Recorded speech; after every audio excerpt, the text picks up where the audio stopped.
आज जो हम यहाँ पर सब लोग एकत्रित हो रहे हैं, ये एक नई शुरुआत है। 1 जुलाई 2024 हमें याद रहेगा, क्योंकि ये जो कानून हम बदले जा रहे हैं, इनमें बहुत सारे प्राविधान 19वीं शताब्दी के हैं, 1860 के, 1872 के। CRPC में कुछ चेंजेस 1973 में हुए थे, बट उसको भी चेंज करते हुए जो अब नए परिप्रेक्ष्य में जो कानून इस देश में होने चाहिए, इस देश को आगे बढ़ाने के लिए, वो कानून आज इम्प्लीमेंट हो रहे हैं और इम्प्लीमेंट हो गए हैं रात्रि से। और नई FIR भी उन नए सेक्शंस में, नए कानूनों में दर्ज होनी शुरू हो गई है। आप जानते होंगे कि ये जो पूर्व में कानून बने थे, ये जैसा कि मेरे अभी साथी अधिकारियों ने बताया कि ब्रिटिश टाइम के थे, और ये उस समय की जो परिस्थितियाँ थी, मान लीजिए किसी भी देश में या किसी भी क्षेत्र में जो कानून बनते हैं, वो वहाँ की भौगोलिक स्थिति क्या है, वहाँ का कल्चर क्या है, वहाँ पे किस तरह के मुद्दे आते हैं, उनको कैसे डील करना है, उन सब चीज़ों को ध्यान में रख के वो कानून बनाए जाते हैं। उस समय ये कानून एक तरह से तो ब्रिटिश राज के इंटरेस्ट को ध्यान में रखते हुए बनाए गए थे कि वो राज चलता रहे। अब हम एक दूसरे परिप्रेक्ष्य में है, दूसरे समय में है, दूसरे टाइम में है, जहाँ पर ये चेंजेस होने की बहुत आवश्यकता थी और फाइनली ये चेंजेस किए गए हैं। मैं ये नहीं कहता कि ये चेंजेस फाइनल है कि आगे नहीं, ये एक डायनामिक प्रोसेस है जो आगे भी फॉलो होता रहना चाहिए। पूर्व में भी अमेंडमेंट्स होती रही, जो एग्जिस्टिंग लॉज है उनमें होती रही, बट ये जो नए हैं उन सब चीज़ों को जो आज की डेट में आवश्यक है उनको इनकॉर्पोरेट करके बना लिया गया है। और आगे भी मुझे उम्मीद है कि हम बढ़ते रहेंगे, नई चीज़ें देखते रहेंगे और उस हिसाब से जनता को न्याय मिल सके, ये उस दिशा में कार्रवाई बढ़ती रहेगी। ये जो लॉज हैं, इसमें जो अवधारणा है वो पहले से थोड़ी डिफरेंट कर दी गई है।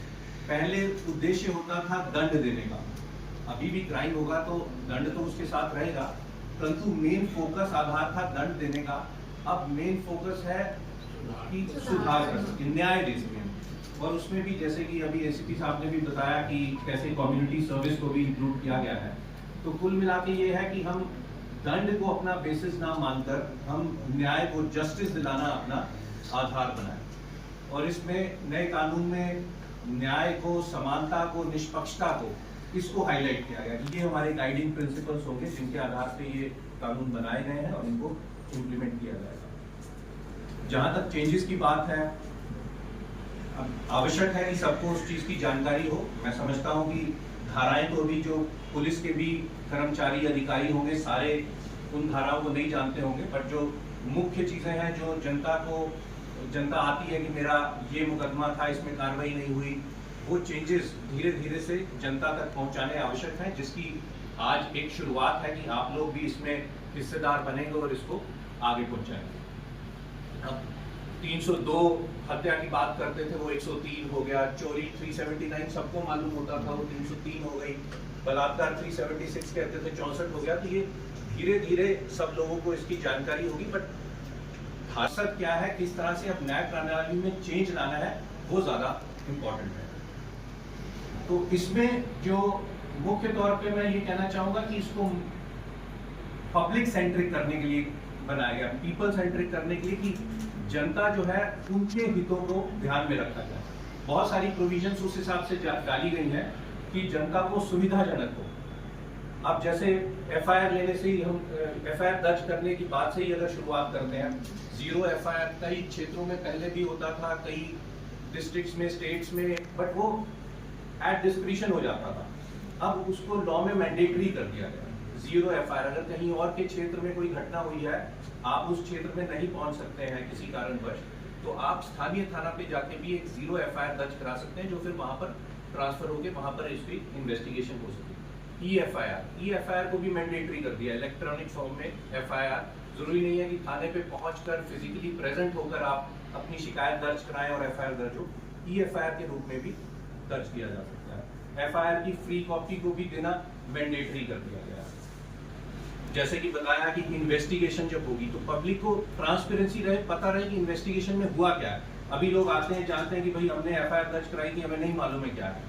तो ऑफिसर्स हैं, कोशिश करते हैं कि अच्छा, हमारे पास भी कोई आता है तो हम थाने से पता करके बताते हैं कि इसमें क्या हुआ, अपने ऑफिसर से बात करके बताते हैं। हो सकता है इंपॉर्टेंट केसेस हो, हमें जानकारी हो, हम उसमें बताते क्या हो। But now it is mandatory कि जो विक्टिम है, कंप्लेनेंट है, उसको प्रोग्रेस ऑफ इन्वेस्टिगेशन के बारे में पता हो।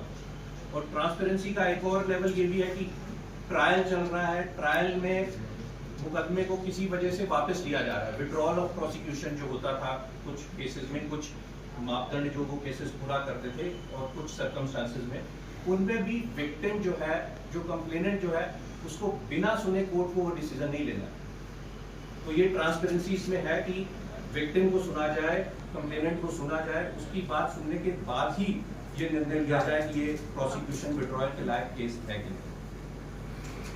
इसके साथ साथ और सुगम बनाने के लिए टेक्नोलॉजी का इस्तेमाल पे भी फोकस किया गया है, जिससे स्पीडी जस्टिस मिल सके, चाहे वो इन्वेस्टिगेशन का पार्ट हो, चाहे वो ट्रायल के दौरान की बात हो। इन्वेस्टिगेशन में भी बहुत सारी चीज़ें हैं जो कि इलेक्ट्रॉनिकली कर सकते हैं, जैसे कि मेरे साथी अधिकारीगण ने बताया, आप एविडेंसेस जो रिकॉर्ड कर सकते हो, जो स्टेटमेंट्स आपने रिकॉर्ड करनी है वो आप इलेक्ट्रॉनिकली रिकॉर्ड कर सकते हो, ऑडियो विजुअल रिकॉर्डिंग हो सकती है, जो डॉक्यूमेंट सबमिट करने हैं, इन्वेस्टिगेशन में सम्मिलित करने हैं, वो इलेक्ट्रॉनिक डॉक्यूमेंट्स हो सकते हैं।